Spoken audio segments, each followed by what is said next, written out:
Hello everyone and welcome to our channel. In today's video, we will learn the animal vocabulary in Russian. If you are ready, let's start. Животные.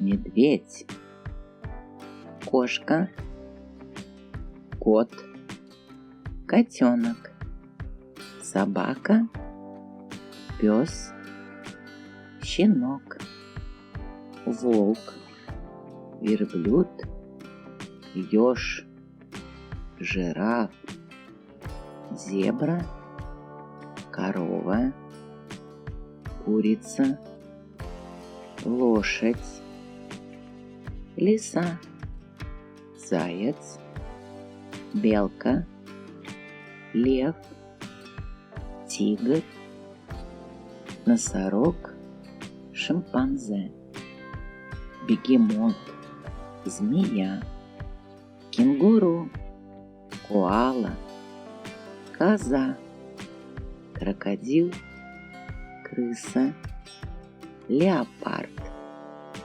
лягушка, мышь, олень, овца, осел, панда, свинья, слон, тюлень, хомяк, черепаха, ящерица, обезьяна. And that's all for today's video. If you like this video, click the like button and make sure that you are subscribed to our channel. See you in the next video.